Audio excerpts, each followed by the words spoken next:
Bismillahirrahmanirrahim. Assalamualaikum warahmatullahi wabarakatuh. Halo semuanya, kembali lagi bersama kami di podcast Palembang 123. Aku suka rendang. Pada kesempatan kali ini kita kedatangan tamu dari berbagai macam latar belakang dan narasumber, yang dimana narasumber ini ada yang dari Sumatera, ada yang dari Palembang itu sendiri, dan juga ada yang dari Bandung.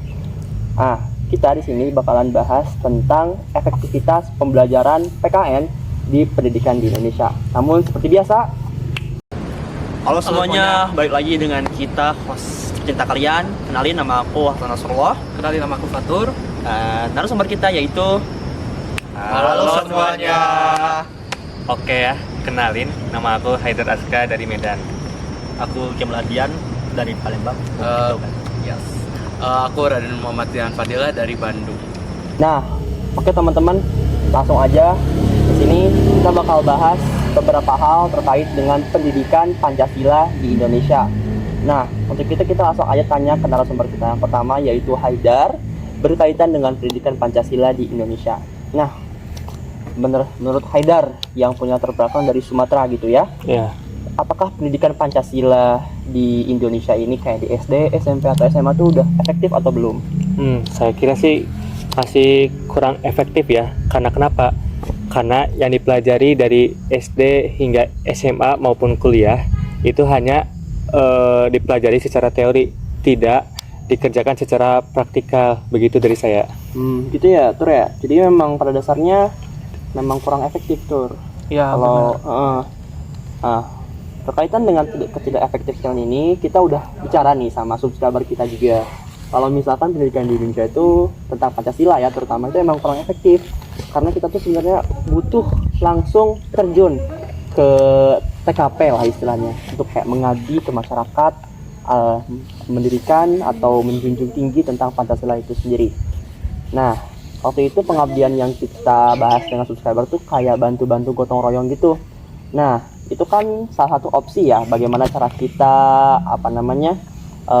langsung praktek lah, bagaimana cara kita meningkatkan pendidikan di Indonesia gitu ya. Untuk itu saya pengen langsung tanya aja ke narasumber kita yang kedua, yaitu Kemal Ardian.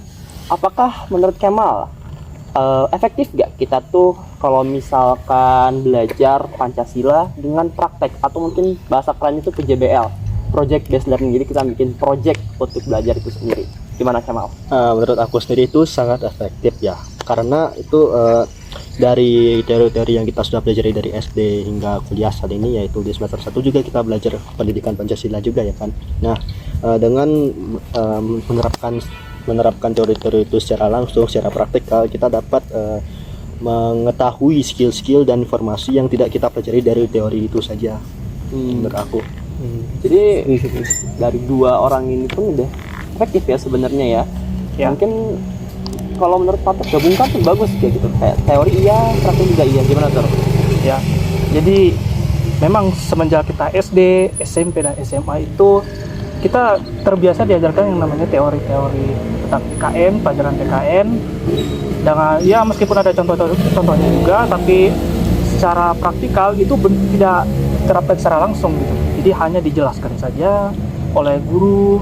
Nah, jadi di perkuliahan ini sebaiknya penerapan dari pelajaran PKN itu harus menggunakan sistem praktik, sehingga mahasiswa bisa dengan lebih mendalami pelajaran dari pendidikan Pancasila itu sendiri. Ya, nah, ngomongin soal kuliah, memang sih kalau misalkan di kuliah itu kan semakin sibuk ya. Jadi kalau misalkan nambah teori lagi ya nggak akan efektif lah. Kita harus terjun langsung ke dunia masyarakat.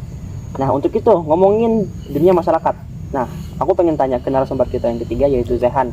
Kira-kira ada contoh tertentu nggak, kayak apa yang bisa kita lakukan berkaitan dengan Pancasila ke masyarakat gitu? Oke.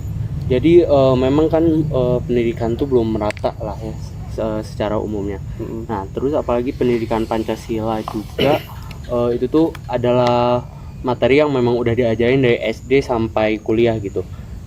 Terus dari kita sendiri gitu ya, contohnya sebagai anak jurusan teknik komputer dan informatika, tentu kita tuh harus ngelakuin sesuatu yang memang bakal ada impactnya gitu ke masyarakat. Kayak contohnya tuh membangun panel surya yang bisa yang bisa membantu masyarakat yang kurang akses listrik untuk betul. mendapatkan pendidikan yang lebih baik. Iya, jadi maksudnya dari yang saya tangkap tuh, jadi kita kan sebagai mahasiswa JTK kita bisa menerapkan sila kedua terutama yaitu kemanusiaan yang adil dan beradab dengan jangan lupa ya, JTK itu kan berhubungan dengan komputer dan juga jaringan gitu ya.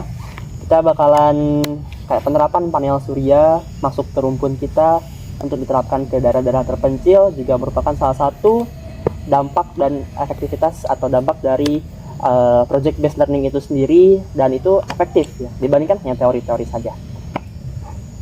Oke, mungkin segitu aja buat podcast kita kali ini. Sebelumnya saya ucapkan terima kasih kepada narasumber-narasumber kita, Oh iya, sama-sama. kepada Haidar, Kemal, dan juga Zehan. Untuk itu segitu saja dari kami, kurang lebihnya mohon maaf. Jangan lupa di like, komen, dan subscribe. Baik, Assalamualaikum warahmatullahi wabarakatuh.